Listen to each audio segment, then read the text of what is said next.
अभी तक आपने सुना, ईशान को मैंने आपके बारे में सब बता दिया है। वो जानता है कि आप उसके पिता हैं और डरने की ज़रूरत नहीं है। मैंने आपके बेटे के सामने आपकी कोई गलत तस्वीर को नहीं रखा है।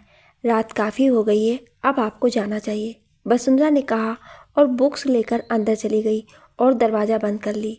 ऋषि वहीं खड़ा उसकी बातों को सोचे जा रहा था। ऋषि गाड़ी के पास आया, उसमें रखे सारे सामान को देखा और चला गया गाड़ी लेकर वापस। अब आगे ऋषि अपने आलीशान घर के कमरे में लेटा बस वसुंधरा की बातों को सोचे जा रहा था। वो उठा और बालकनी का दरवाज़ा खोल के बाहर आ गया। क्या फिर से एक बार मुझे आप छोड़ जाओगे? क्यों मुझे अकेले छोड़ रही हो वसु? इतनी बड़ी गलती की है तो सज़ा दे दो, पर ये सज़ा मत दो। मैंने इतने साल कैसे गुजारे मुझे पता है, मत जाओ अब। ऋषि खड़ा अपने आप से बोल रहा था। वो वहीं रखे एक झूले पर बैठ गया और जाने कब उसकी आंख लग गई। दूसरी तरफ वसुंधरा ईशान को अपनी बाहों में लिए लेटी हुई थी। नहीं पता हम ईशान के बिना कैसे रहेंगे, पर मैं नहीं चाहती अब कि ईशान अपने पिता से दूर रहे, और शायद ये ठीक भी है, वसुंधरा ने बोला और ईशान को और कस के पकड़ लिया। शायद वसुंधरा भी अब भागते लड़ते थक चुकी थी। सुबह का वक्त, कॉलेज। वसुंधरा क्लास में पढ़ा रही थी। ऋषि उसकी क्लास की तरफ से गुजर रहा था। वसुंधरा को पढ़ाता देख वो रुक गया और उसे कुछ देर देखने लगा। वसुंधरा बस पढ़ाई जा रही थी। ऋषि जैसे गया, वसुंधरा ने दरवाजे की तरफ देखा। वसुंधरा ने क्लास खत्म किया और क्लास से बाहर आई तो ऋषि उसका हाथ पकड़ उसे कॉन्फ्रेंस हॉल की तरफ ले गया, जहाँ कोई नहीं आता था। मिस्टर मल्होत्रा, मेरा हाथ छोड़ें, वसुंधरा ने अपना हाथ छुड़ाते हुए कहा। ऋषि उसे कॉन्फ्रेंस हॉल में ले आया और दरवाज़ा बंद करके खड़ा हो गया। हटिए, हमें जाने दें, स्टूडेंट्स हमारा इंतज़ार कर रहा है, वसुंधरा ने बोला तो ऋषि ने उसे पकड़ के दरवाजे से लगा के खड़ा हो गया।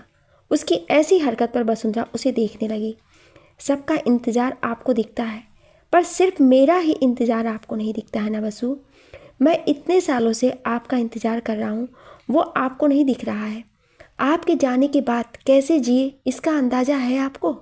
कैसे अकेले उस घर में रहते थे जहाँ सिर्फ मैं अकेले होता था और मेरा अकेलापन तन्हाई होती थी, जबकि आपके पास ईशान, उसकी किलकारी थी, उसकी शरारतों का शोर था। मैं बस जिंदा था ये सोच के आप कभी तो आओगी, मुझे बाहों में लोगी, कभी तो आप अपने ऋषि को माफ़ करोगी।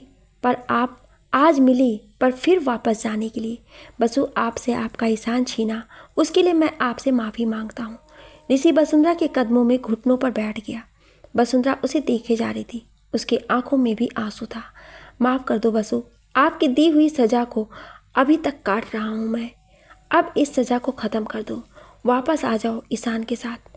ऋषि ने उसकी तरफ अपनी बाहों को फैला के बोला, घुटने पर बैठे हुए। आपकी सज़ा को ख़त्म कर दिया है, इसलिए ईशान को आपको दे के जा रही हूँ, पर मैं अब आपके पास नहीं आ सकती। मेरे दिल में अब कुछ नहीं है आपके लिए, कुछ भी नहीं, वसुंधरा ने दूसरी तरफ देख के कहा। यह कहते वक्त उसके आंखों से आंसू बह रहे थे। ऋषि खड़ा हुआ उसके पास आया। क्या बोला आपने? फिर से बोले, ऋषि ने उसकी तरफ देख के बोला। वही जो आपने सुना, मेरे दिल में अब आपके लिए कुछ भी नहीं है, वसुंधरा ने कहा। कुछ नहीं है? जरा सा भी नहीं है? ऋषि उसके बहुत पास आते हुए बोला। नहीं, वसुंधरा ने उसके छूने से कांपते हुए बोला। अब मेरे छूने का भी असर नहीं होता है, मेरे पास आने का असर नहीं होता है। ऋषि ने उसे पकड़ के अपने पास लाते हुए कहा। नहीं, नहीं होता, वसुंधरा ने उसे धक्का देके चिल्ला के बोला। ऋषि उसके ऐसे कहने पर शॉक्ड था। वसुंधरा वहाँ से चली गई। ऋषि वहीं खड़ा रहा। वसुंधरा अपने क्वार्टर में चली आई। ऋषि अपनी गाड़ी लेकर चला गया, बिना किसी को कुछ बताए। ड्राइवर ने अमन को कॉल करके बता दिया। अमन अपने ऑफिस से निकला और सीधा कॉलेज पहुँचा। आपने उसे जाने कैसे दिया अकेले? और सारे आदमी भी यही हैं, बिना किसी सिक्योरिटी के कैसे जा सकता है वो? अमन ने गुस्सा करते हुए बोला। अमन ने ऋषि को कॉल किया बहुत, पर उसने फ़ोन नहीं उठाया। वो परेशान हो गया। उसने कमिश्नर को फ़ोन किया और उन्हें ऋषि को खोजने को कहा। दूसरी तरफ ऋषि तेज़ गाड़ी लिए चला जा रहा था। उसके कानों में बस वसुंधरा की बातें थी। कैसे ये एहसास आपके दिल से निकल गया जो आज तक मेरे दिल में है, जो मैं आज तक नहीं निकाल पाया, खुद के अंदर से नहीं अलग कर पाया खुद से। आपने कैसे खुद से दूर कर दिया? कैसे मेरी मोहब्बत को आपने खुद से दूर कर दिया वसु? कैसे? ये हक आपको किसने दिया? किसने दिया हक आपको में हमारी मोहब्बत में? जब ये प्यार दोनों तरफ से था तो आपने अकेले इस मोहब्बत के फैसला कैसे ले लिया? कैसे? ऋषि गुस्से में बोले जा रहा था खुद से और हाईवे पर गाड़ी दौड़ाया जा रहा था। तभी सामने से एक ट्रक चला आता दिखा जिसका शायद ब्रेक फेल था। उसका ड्राइवर ट्रक को कंट्रोल कर रहा था पर नहीं हो पा रहा था। सामने से ऋषि की गाड़ी थी। उसने देखा पर जैसे जिंदगी की ख्वाहिश ना होने के एहसास से उसने गाड़ी नहीं रोकी। उसके सामने सब आ रहा था, सुनैना भाभी का चेहरा, ईशान का चेहरा और अपने बेटे का चेहरा। जैसे उसके सामने ईशान का चेहरा आया उसका पैर ब्रेक पे गया पर वक्त जैसे ख़त्म हो गया था। ट्रक आकर गाड़ी से टकरा गई। ट्रक वाले ने ट्रक मोड़ दिया था पर फिर भी ऋषि की गाड़ी बहुत बुरी तरह लड़ चुकी थी। उसके सर से खून आ रहा था। यह हादसा होते ही वसुंधरा का दिल बेचैन हो गया। वो इधर उधर टहलने लगी। उसने कुछ सोच के फ़ोन उठाया और ऋषि को कॉल किया पर ऋषि का फ़ोन बस बज रहा था। उसने फ़ोन नहीं उठाया। कम से कम उसने 20-25 बार फ़ोन किया था। अब उसका दिल किसी अनहोनी से डर गया। वो भाग के कॉलेज में गई और इसी की केबिन में जाने लगी तो पियोन मिल गया। भैया सर अंदर है क्या? वसुंधरा ने घबरा के पूछा। नहीं साहब, तो बहुत वक्त हो गया चले गए, पियोन ने कहा। हाँ, वसुंधरा ने बोला और खोई नज़रों से वहाँ से बाहर आ गई। वसुंधरा बेसुध सी अपने क्वार्टर की सीढ़ियों पर आके बैठ गई। ईशान नूरा के साथ अंदर था। वसुंधरा ने मुग्धा को फ़ोन किया। हेलो मुग्धा, अमन जी हैं क्या? वसुंधरा ने घबरा के बोला। नहीं बसु, कोई काम है क्या? मुग्धा ने बोला। उनका नंबर हमें दे सकती हो प्लीज़? बसु ने कहा तो मुग्धा ने उसे बताया तो वसुंधरा ने अंदर जाके लिख लिया। अच्छा, हम तुमसे बाद में बात करते हैं, बसु ने बोल के फ़ोन रख दिया। उसने जल्दी से अमन को फ़ोन किया। हेलो, अमन ने बोला। अमन जी, ऋषि जी आपके साथ हैं क्या? वो फ़ोन नहीं उठा रहे हैं, वसुंधरा ने घबरा के बोला। बसु, उसका एक्सीडेंट हो गया है, हम उसे लेकर हॉस्पिटल आ रहे हैं, अमन ने बोला। वसुंधरा ने इतना सुना तो उसके हाथ से फ़ोन गिर गया। वो फर्श पर गिर गई। नूरा उसके पास आई भाग के। नहीं भगवान, उन्हें मुझसे ऐसे नहीं छीन सकता है। मेरे बच्चे से उसका पिता नहीं छीन सकते वो।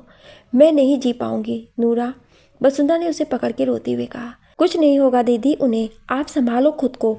ईशान ने देखा तो क्या जवाब दोगे आप उसे? नूरा ने कहा तो वसुंधरा ने खुद को संभाला। कुछ वक्त बाद एक एम्बुलेंस कॉलेज के हॉस्पिटल में आई।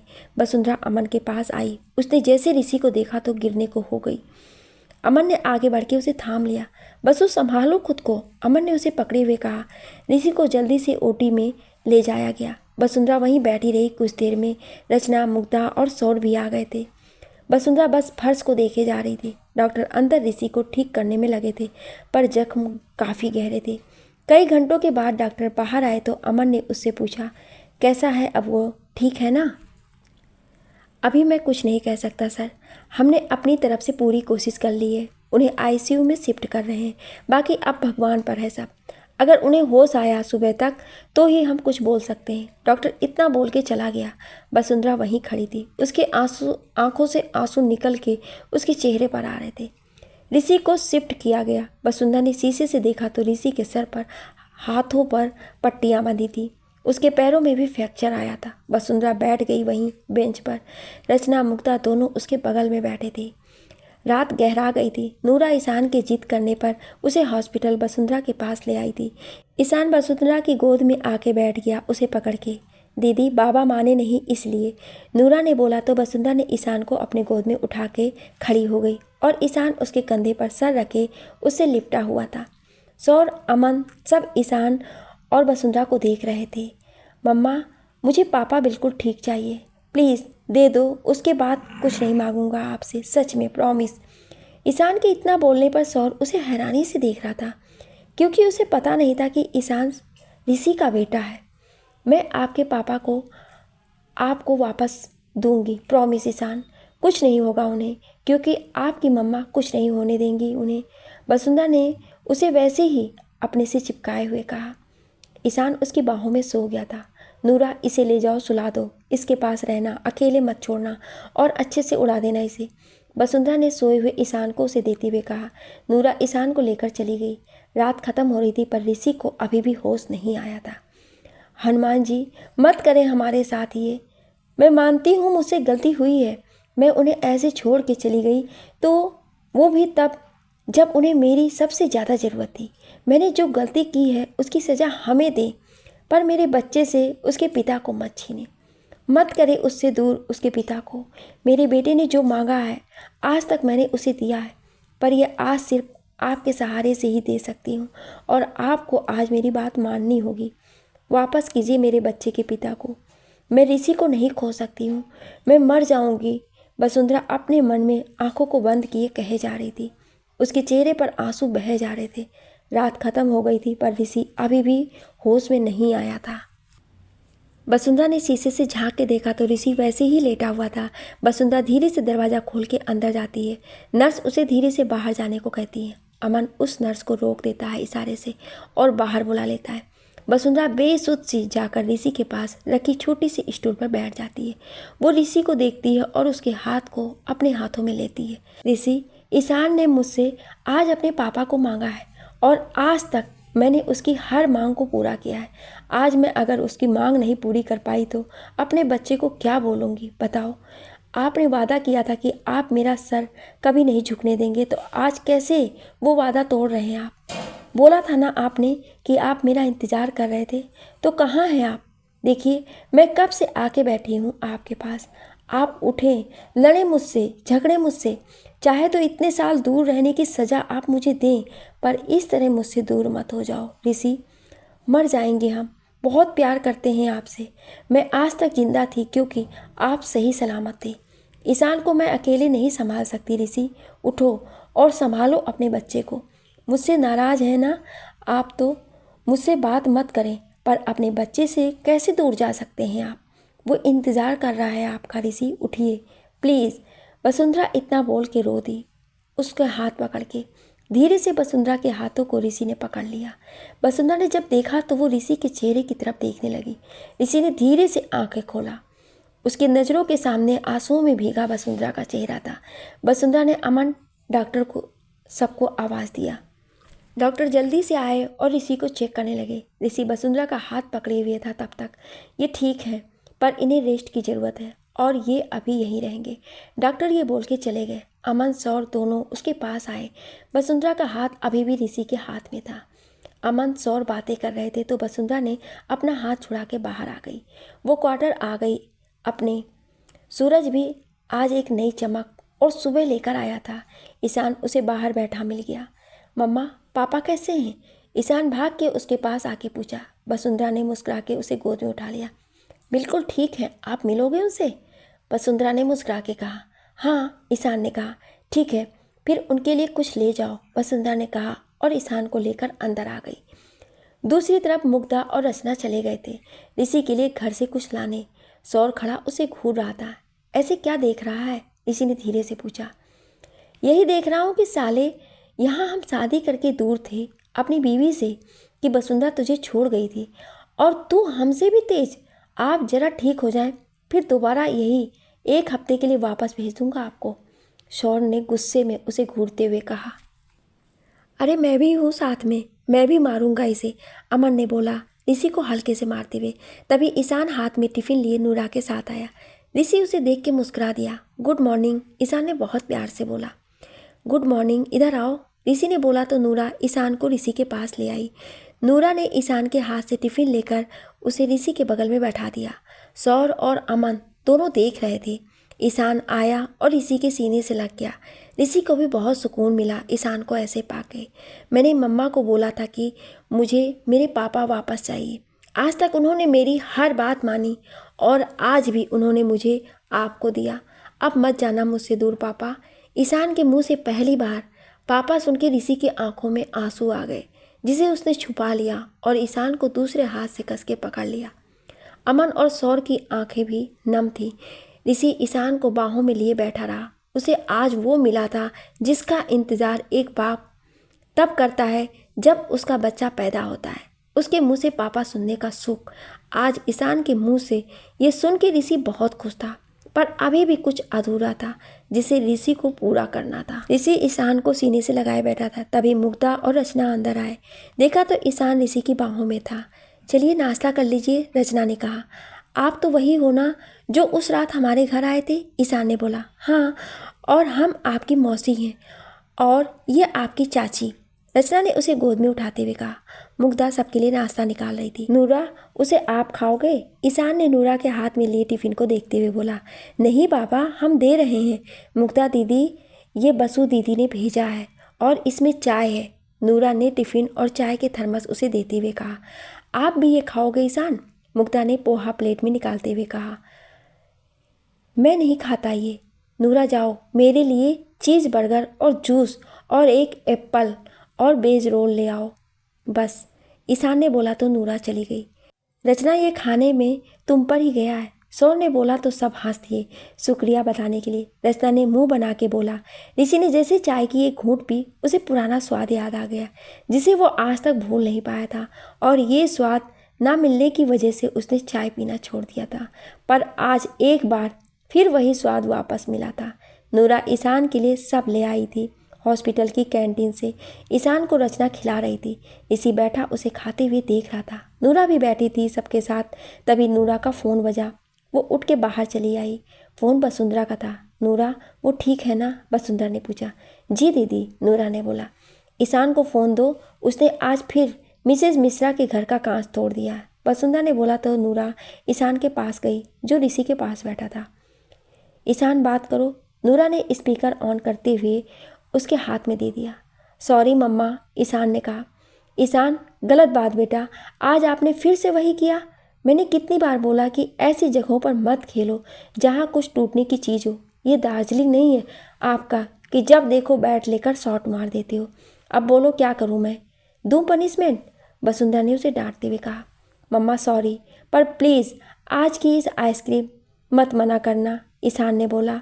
हाँ, और आज जो अभी इतना सारा खाया है वो सब खाने के बाद भी आपको आइसक्रीम खानी है? बिल्कुल नहीं, आज कुछ नहीं, वसुंधरा ने बोला। प्लीज़ मम्मा, ईशान ने बोला। इसी बाकी सब बैठे भी कि सुन रहे थे और मुस्कुरा रहे थे। ठीक है, अगर शाम तक कुछ और नहीं तोड़ा आपने तब, वरना भूल जाओ, वसुंधरा ने कहा। ओके मम्मा, बाय, ईशान ने कहा और फ़ोन रख दिया।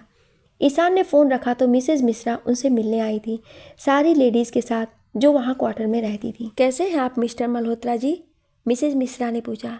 दूर से ही पूछो मोटी आंटी जी, अगर गिर गई आप तो जो बची हुई जान है वो भी चली जाएगी, ईशान ने बोला तो ऋषि ने उसके मुंह पर हाथ रख दिया।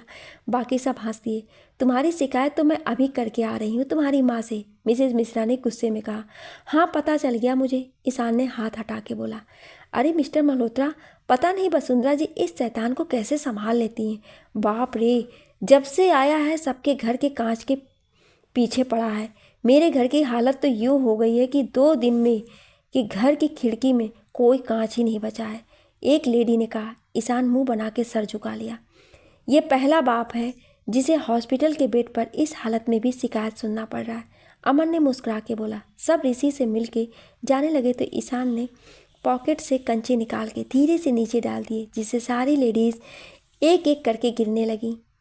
ऋषि समझ नहीं पाया कि हुआ क्या है, पर रचना, मुग्धा और नूरा जानती थी। अरे आंटी जी जरा संभल के, ईशान ने बोला। हाय मेरी कमर, मिसेज मिश्रा उठती हुई बोली। वो सब उठ के चली गईं और जाके सीधा वसुंधरा से मिली। वसुंधरा जी, देखिए क्या किया आपके बेटे ने। हम जब ऋषि जी से मिल के आ रहे थे उसने सबको कंचे डाल के गिरा दिया। अरे संभालो इसे, कृष्ण भगवान भी ऐसे नहीं थे जितना ये शरारती है, मिसेज मिश्रा ने कंचे उनको देते हुए कहा। वसुंधरा को गुस्सा आया और वो सीधा ऋषि के कमरे में गई। सब उसे देख के मुस्कुरा दिए। ईशान, इधर आओ, वसुंधरा ने बोला। नहीं, मैं नहीं आऊँगा, ईशान ने बिस्तर से उठते हुए कहा। इधर आओ नहीं तो पिट जाओगे अब, वसुंधरा ने गुस्से में बोला। क्या हुआ वसु? ऋषि ने पूछा। आप चुप रहेंगे? वसुंधरा ने उसे गुस्से भरी नज़रों से देख के बोला तो ऋषि खामोश हो गया। ईशान उतर के नीचे खड़ा हो गया। अपने कंचे दो, वसुंधरा ने आगे हाथ बढ़ा के कहा। वो तो घर पर है, ईशान ने सर झुका के बोला। नूरा, जाओ लेकर आओ घर से, वसुंधरा ने उसे देखते हुए बोला। वो घर पर नहीं है, ईशान ने बोला सोचते हुए। हाँ, क्योंकि वो मेरे पास है, जो अभी अभी मुझे मिसेज मिश्रा दे के गई हैं, वसुंधरा ने उसे कांच दिखाते हुए कहा। ये मेरे नहीं हैं, ईशान ने कहा। अच्छा, आपके नहीं हैं, वसुंधरा ने उसके कान पकड़ के कहा। ये दोनों एकदम यशोदा और कृष्ण जी की तरह लगते हैं, है ना? मुग्धा ने रचना से बोला। अरे मिसेज मिश्रा, आप यहाँ? ईशान ने बोला तो वसुंधरा उसका कान छोड़ के दरवाजे की तरफ देखने लगी और ईशान भाग गया बाहर। ईशान इधर आओ। वसुंधरा उसके पीछे भागी। ऋषि दोनों को बहुत प्यार से देख रहा था। उसकी खाली जिंदगी में, सूनी जिंदगी में अब शोर होने लगा था। वो यही सोच के मुस्कुरा रहा था, बेचारी बसु, कुछ वक्त बाद उसे 2 बच्चे संभालना होगा। अमन ने बोला। 2 कैसे? रचना और मुग्धा ने पूछा। एक ईशान और दूसरा ऋषि। अमन ने बोला तो सब हंस दिए। ये शायद नहीं होगा क्योंकि वसु ईशान को मुझे दे के जा रही है हमेशा के लिए। ऋषि ने बोला तो सब उसकी तरफ हैरान होकर देखने लगे। हम इस बार ऐसा होने ही नहीं देंगे, मुग्धा और रचना ने कहा। वसु कैसी है आप सब जानते हैं, ऋषि ने कहा।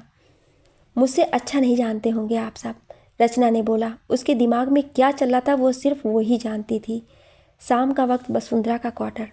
रचना मुग्धा दोनों ही वसुंधरा के पास आती हैं। मासी, ईशान भाग के रचना के पास आता है। कैसे हो? रचना ने उसे गोद में लेकर कहा। अच्छा, ईशान ने बोला। दीदी आपसे बात करना था। मैं और मुग्धा कुछ दिन बिजी हैं, तो क्या आप बस कुछ दिन ऋषि जी को संभाल लोगे? बस कुछ दिन, रचना ने एक सांस में सब बोल दिया था। हाँ क्यों नहीं, मम्मा करेंगी। करोगे ना मम्मा? हेल्प करना अच्छा होता है, आपने ही बोला है, ईशान ने बोला वसुंधरा की तरफ देख के। ठीक है, वसुंधरा ने हाँ तो बोल दिया था, पर उसे समझ नहीं आ रहा था कि वो कैसे ऋषि का सामना करेगी। रचना और मुग्धा कुछ वक्त बैठे और फिर चले गए। दूसरी तरफ ऋषि को उसके घर शिफ्ट किया गया क्योंकि उसे जगह बदलने से कंफर्टेबल नहीं होता था, इसलिए वो कहीं रुकता भी बहुत कम था। 2 नर्स उसके घर में 24 घंटे के लिए आ गई थी और बाकी घर के नौकर थे। ऋषि ने कुछ सोचा और एक नंबर मिला दिया। रिंग गई 2 या 3 बार, तब किसी ने उठाया। हेलो मम्मा, अभी बिजी हैं, कल फ़ोन करना, ईशान की आवाज़ थी। पर हमें तो आपसे बात करना है, आप तो फ्री हो ना? ऋषि ने मुस्कुरा के कहा। पापा आप? मैं गया था मिलने, पर आप अपने घर चले गए थे, मैं मिल भी नहीं पाया आपसे, ईशान ने कहा। सॉरी, कल से आप यहाँ आ जाना, ओके, ऋषि ने बोला। ईशान किससे बात कर रहे हो आप? वसुंधरा अंदर आते हुए बोली। पापा से। मम्मा वीडियो कॉल करो ना, मुझे देखना है पापा को, ईशान ने कहा तो वसुंधरा ने नूरा से बोल दिया। नूरा ने वीडियो कॉल कर दिया। ऋषि और ईशान दोनों ही बातें करने में बिजी हो गए। वसुंधरा बैठ के कुछ नोट्स बनाने लगी। जब वो खाली हुई तो देखा ईशान फ़ोन लिए सो गया था। उसने फ़ोन उठा के देखा तो कुछ नहीं दिख रहा था। वसुंधरा ने कॉल कट किया और ईशान को ठीक से सुला दिया और खुद भी उसके पास लेट गई। सुबह का वक्त, वसुंधरा का क्वार्टर। वसुंधरा जल्दी से उठी और सारा नाश्ता बना के उसे पैक कर चाय थर्मस में बना के उसने नूरा के साथ भेज दिया। खुद वो कॉलेज आ गई। नूरा के साथ ईशान भी चला गया था। वसुंधरा पढ़ाने चली गई। ईशान नूरा के साथ ऋषि के घर आया। दोनों ने जब ऋषि का घर देखा तो उनका मुंह खुला का खुला रह गया। नौकर उनको लेकर अंदर आ गया। ईशान ऋषि के कमरे में गया तो ऋषि बैठा किसी से फ़ोन पर बात कर रहा था। पापा, ईशान ने कमरे में आते हुए कहा। उसने देखा कि पूरे वॉल पर वसुंधरा की तस्वीर थी और सुनैना के साथ ईशान की। ऋषि ने देखा तो मुस्कुरा के फ़ोन कट कर दिया। अरे ईशान आ गया, आ जाओ मेरे पास, ऋषि ने एक हाथ उठा के बोला। ईशान भाग के ऋषि के पास आ गया। ऋषि ने उसे बाहों में भर लिया। आप ठीक हो ना? ऋषि ने उसके माथे को चूम के पूछा। हाँ मैं ठीक हूँ, ईशान ने बहुत प्यार से कहा। ऋषि ने वसुंधरा के हाथ से बना नाश्ता किया ईशान के साथ। फिर दोनों ने चेस खेला और फिर ईशान ऋषि को दार्जिलिंग के दिनों के बारे में बताने लगा, अपने दोस्तों के बारे में और स्कूल के बारे में। कब दोपहर हो गई उन दोनों को पता ही नहीं चला। वसुंधरा ने नूरा के पास फ़ोन किया और आने को बोल के फ़ोन रख दिया। मम्मा आ रही हैं नूरा? ईशान ने पूछा। हाँ ईशान बाबा वो आ रही हैं, बोलो आते वक्त गोलगप्पे और मैंगो शेक ले आएँ, ईशान ने बोला तो ऋषि ने कहा मैं यहीं बनवा देता हूँ, आप उन्हें मत परेशान करें। इतना बोल के ऋषि ने एक नौकर से कह के सब बनाने को बोल दिया। कुछ देर में वसुंधरा घर के बाहर खड़ी थी। वो इस घर में पहली बार आ रही थी। उसने धीरे से अपने कदम बढ़ाए और घर के अंदर आ गई। सारे नौकर उसे देख के हैरान थे क्योंकि जिसे आज तक वो सब सिर्फ तस्वीर में देखते थे, आज वो उन सब के सामने खड़ी थी। जी मिस्टर मल्होत्रा का कमरा, वसुंधरा ने बहुत धीरे से बोला। जी वहाँ ऊपर है, एक नौकर ने खोए हुए कहा। वसुंधरा उसे अजीब से देख के चली गई। वो सीढ़ियाँ चढ़ने लगी तो उसने देखा कि सीढ़ियों के बगल की दीवार पर सुनैना भाभी और ईशान की तस्वीर थी और उनके बगल में उसकी भी। वो ऊपर आ गई और ऋषि के कमरे में आई। ईशान उसे देख के भाग के उसके पास आया। वसुंधरा ने उसे अपनी गोद में ले लिया। आपने कुछ खाया? वसुंधरा ने ईशान को गोद में लिए हुए बोला।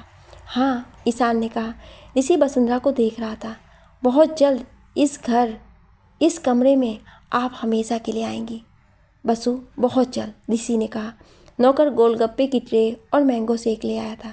ईशान, ये सब किसके लिए? वसुंधरा ने उसे देख के पूछा। पापा ने बनवाया है, ईशान ने कहा। आपके पापा गोलगप्पे नहीं खाते हैं ईशान, आप ही खाते हो ये, तो उनका नाम मत लो, वसुंधरा ने कहा। ऋषि उसे देख रहा था।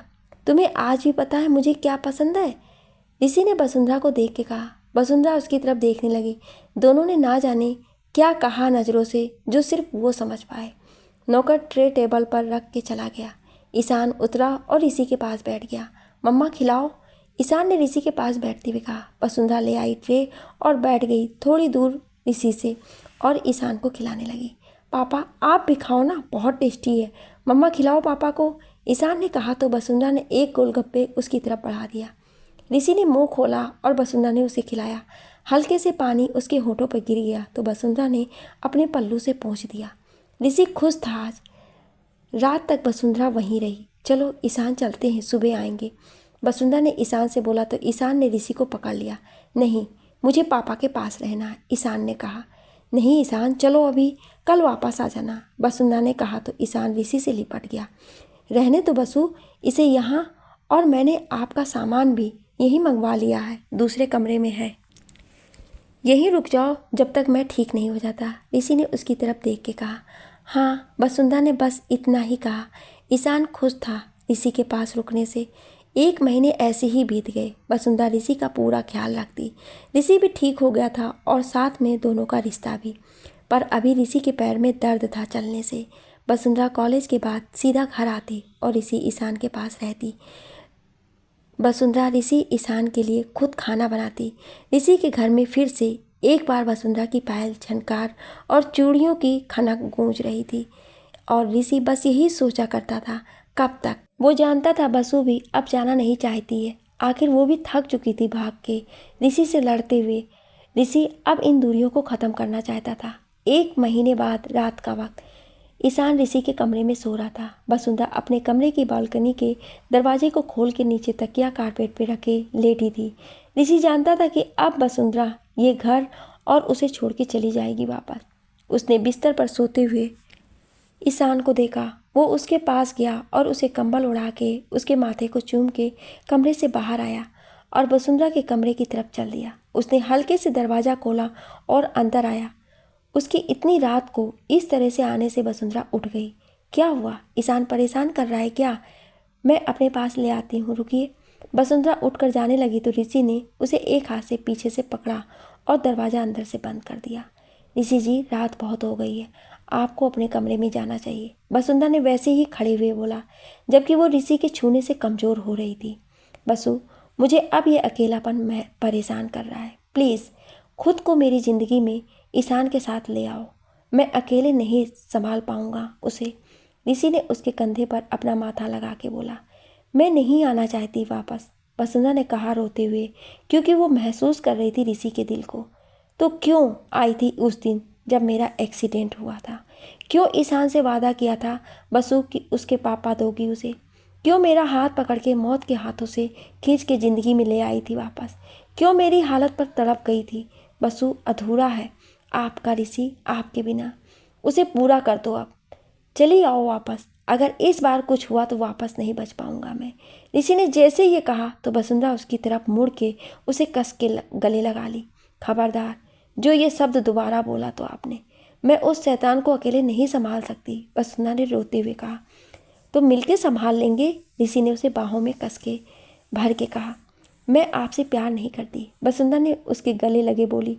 कोई बात नहीं, हम दोनों का प्यार कर लूँगा आपसे, फिर तो बराबर हो जाएगा, ऋषि ने उसे बाहों में लिए कहा। मुझे परेशान नहीं करोगे, आपका बेटा काफ़ी है उसके लिए, वसुंधरा ने रोते हुए कहा। कोशिश करूँगा, इतने साल दूर भी थोड़ा तो पनिशमेंट बनता ही है, ऋषि ने उसके चेहरे को पकड़ के कहा। वसुंधरा रोए जा रही थी। ऋषि ने उसके चेहरे को पास लाकर उसके होठों को छू लिया। वसुंधरा शांत हो गई। उसके ऐसे पास आने से ऋषि उससे दूर हुआ और उसे गोद में उठा के अपने कमरे में ले आया और ईशान के पास लिटा दिया और कंबल उड़ा दिया। वसुंधरा ने सोते हुए ईशान को अपनी बाहों में ले लिया और ऋषि वसुंधरा के बगल में लेट के उसे और ईशान दोनों को अपनी बाहों में ले लिया। आज उसे सब मिला था, पर अभी एक काम था जो उसे करना था। वसुंधरा ईशान को लिए सुकून से सो रही थी और ऋषि उन दोनों को अपने पास देख के सुकून में था। सुबह का वक्त, ऋषि का कमरा। वसुंधरा की आंखें खुली तो देखा कि उसके एक तरफ ईशान उसे पकड़ के सो रहा था तो दूसरी तरफ ऋषि। वसुंधरा ने धीरे से दोनों के हाथों को हटाया और नीचे उतर गई बिस्तर से। उसके नीचे उतरते ही ऋषि ने ईशान को अपनी बाहों में ले लिया और ईशान भी उसे कस के पकड़ लिया। दोनों सोते हुए साथ में बहुत प्यारे लग रहे थे। वसुंधरा अपने कमरे में गई और रेडी होकर किचन में चली आई। उसने नाश्ता बनाया, चाय बनाई और ईशान का मिल्क शेक सब बना के टेबल पर रख दिया। और जैसे ऋषि और ईशान को बुलाने के लिए मुड़ी तो देखा ऋषि ईशान को लेकर उतर रहा था। वसुंधरा देख के मुस्कुरा दी। आज ऋषि वसुंधरा को देख के खो गया। आज इतने सालों बाद वसुंधरा वैसे ही तैयार हुई थी जैसे वो पहले होती थी। उसके खुले बाल जो एक साइड थे, माथे पर छोटी सी बिंदी, हाथों में चूड़ियाँ, होठों पर हल्के रंग की लिपस्टिक, हल्के पिंक कलर की साड़ी।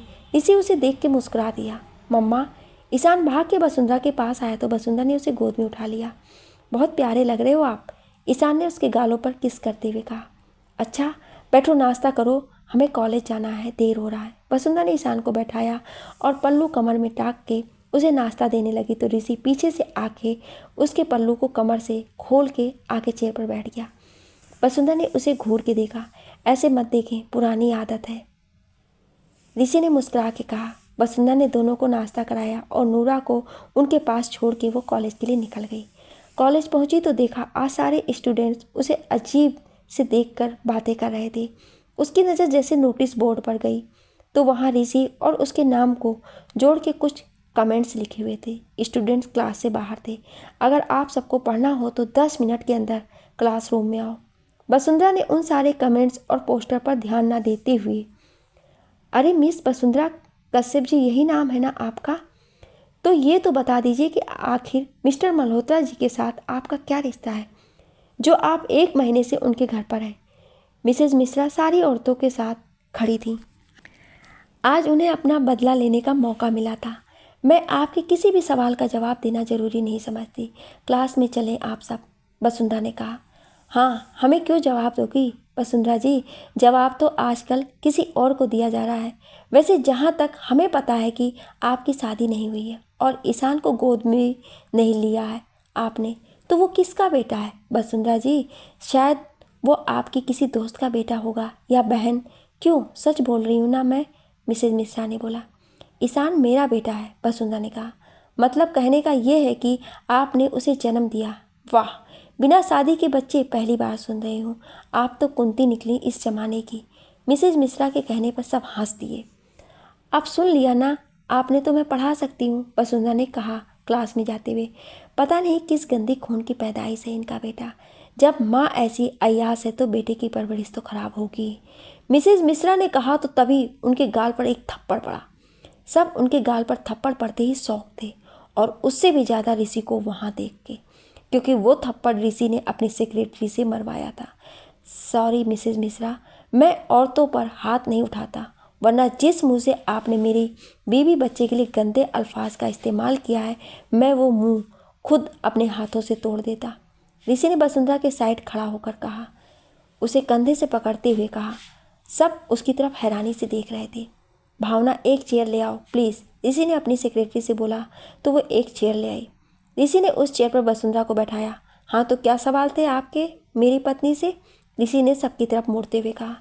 मिस्टर मल्होत्रा, आपकी तो शादी हुई नहीं है, ये आपकी बीवी कैसे हुई? एक औरत ने बोला। मेरी ज़िंदगी के बारे में कितना जानते हैं आप सब?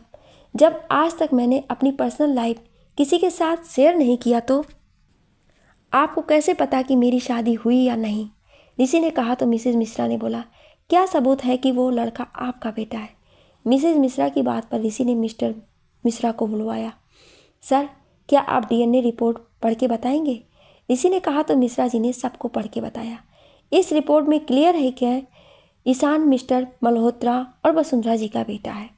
मिश्रा जी ने यह कहा तो मिसेज मिश्रा ने अपना सर झुका लिया। वसुंधरा मेरी ज़िंदगी में 7 सालों से है, आप सबको नहीं पता, पर बहुत नाराज़ थी ये और मुझे छोड़ गई थी। आज मैंने इनकी नाराज़गी को दूर किया और नाराज़ होने पर भी इन्होंने मुझे मेरी ज़िंदगी का सबसे कीमती तोहफ़ा दिया है, मेरा बेटा, मेरा ईशान।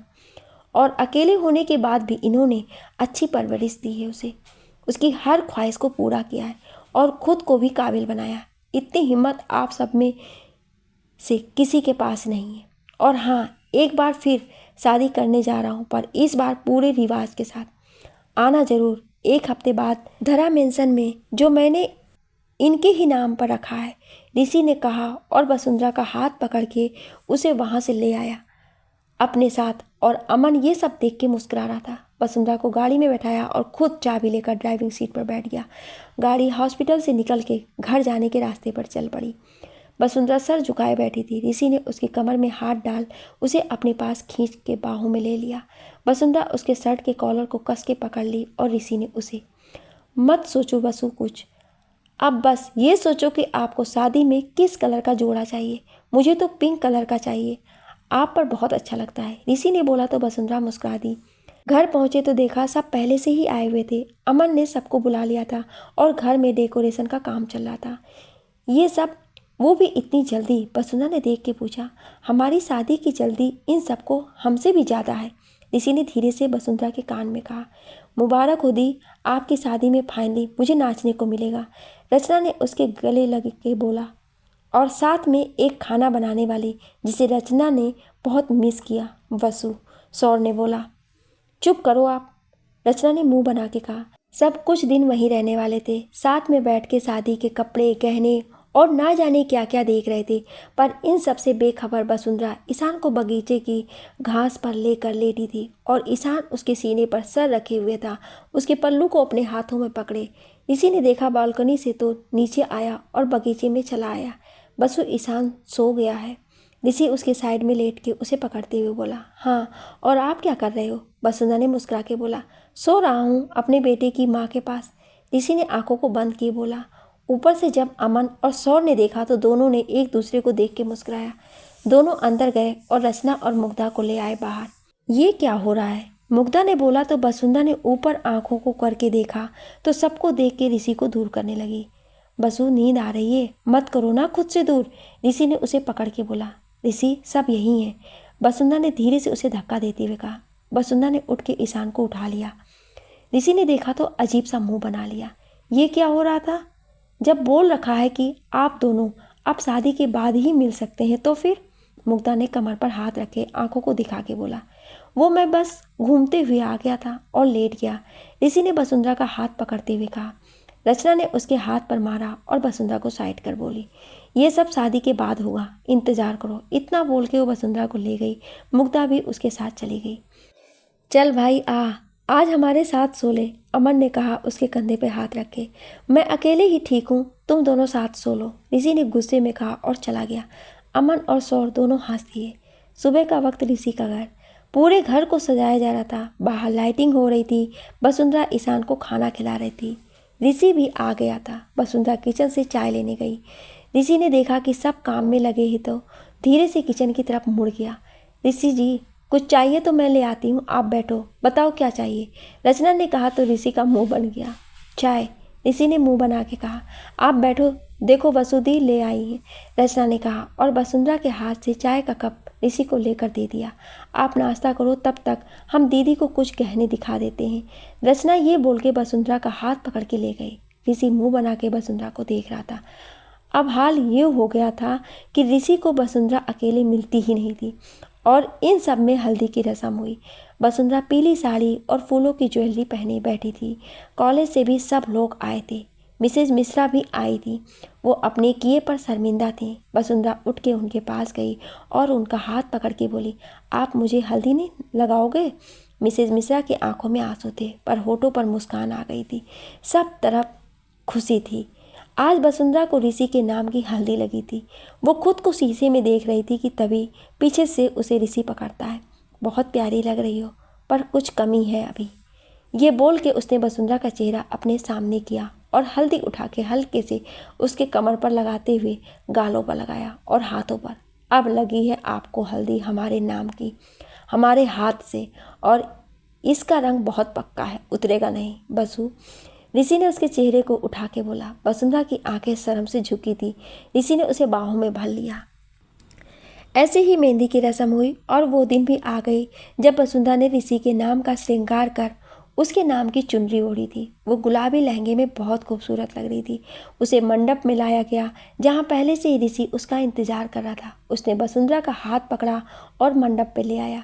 पंडित जी ने मंत्र पढ़ना शुरू किया। पंडित जी ने गठबंधन के लिए जब किसी को बुलाया तो ईशान ने जाके दोनों का गठबंधन किया और इतना कस के बांधा कि जिस गांठ को दोनों जन्म जन्मांतर तक ना खोल सके। फिर ऋषि ने चांदनी रात में वसुंधरा की मांग में सिंदूर भरा और उसे मंगलसूत्र पहनाया। दोनों ने उठ के हाथ पकड़ के फेरे लिए। सब उन दोनों पर फूल बरसा रहे थे। आज वसुंधरा सच में ऋषि की थी। आज ऋषि को वसुंधरा मिली थी। शादी हुई, सब ने उन दोनों को बधाई दी और पार्टी एंजॉय कर अपने घर गए। वसुंधरा को आज खुद रचना और मुग्धा ऋषि के कमरे में ले आई थी और छोड़ के चली गई। वसुंधरा खड़ी चमकते चांद को देख रही थी। मम्मा, ईशान ने बोला तो वसुंधरा ने पलट के देखा। ऋषि ईशान को लिए खड़ा था। वसुंधरा ने जाके उसे गोद में ले लिया। आप सोए नहीं? उसने ईशान को बिस्तर पर बैठाते हुए कहा। ईशान उसकी गोद में सर रखे लेट गया तो ऋषि भी लेट गया ईशान को पकड़ के वसुंधरा की गोद में सर रख के। वसुंधरा को सच में 2 बच्चे मिले थे शादी के बाद जिसे उसे संभालना था। वो मुस्कुरा दी दोनों को ऐसे सोता देख। आज ऋषि को बहुत सुकून था। दूसरी तरफ जब रचना सौर कमरे के दरवाजे खोल के अंदर गए तो देखा पूरा कमरा सजा हुआ था। रचना आंखों को फाड़े देख रही थी। रचना को घबराहट होने लगी थी। आज मुझे कुछ याद आ गया, मैं आती हूँ, रचना ने अटक अटक के बोला और जाने को हुई तो सौर ने उसका हाथ पकड़ के उसे गोद में उठा लिया। मैं याद दिला देता हूँ, क्या भूल गई हैं आप? सौर उसे अंदर ले आया और दरवाज़ा बंद कर दिया और उसे लाकर बिस्तर पर बैठा दिया और खुद उसका हाथ पकड़ के बगल में बैठ गया।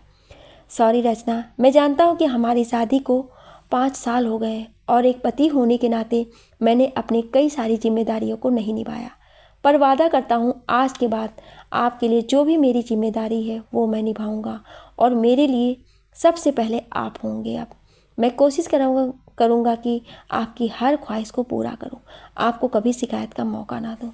मैं आपसे बहुत प्यार करता हूँ, बहुत। मुझे छोड़ के मत जाना कभी। सौर ने कहा तो रचना की आंखों में आंसू आ गए। उसने कस के सौर को गले से लगा लिया। सौर ने उसे बाहों में भर लिया और दूसरी तरफ अमन मुग्धा को गोद में उठा के आंखों पर पट्टी बांध के कमरे में लेकर आया। उसने जब उसे नीचे उतारा और दरवाज़ा बंद किया और मुग्धा की आंखों से पट्टी हटा दिया तो मुग्धा ने आंखों को खोल के देखा तो बहुत खूबसूरत से कमरे को सजा के रखा गया था। माफ़ कर दो मुग्धा, पर आज आपको आपके सारे हक देना चाहता हूँ।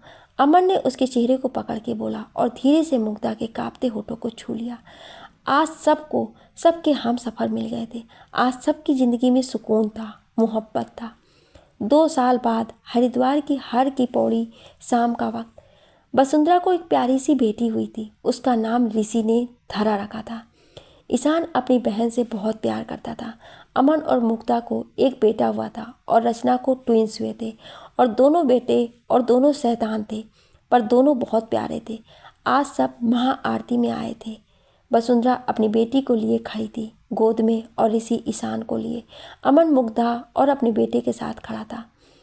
रचना सौर और अपने बेटों के साथ। सब आज जलते दियों में गंगा जी के पानी को बहता देख रहे थे। ऋषि अपनी बेटी को देख रहा था जिसमें उसे वसुंधरा की झलक दिख रही थी। शायद अब जिंदगी में उसकी कोई कमी नहीं थी, सब था उसके पास। आज सच में वो दुनिया का सबसे अमीर इंसान था। आज भगवान ने जो छीना था उससे कहीं ज़्यादा सूद समेत वापस किया था।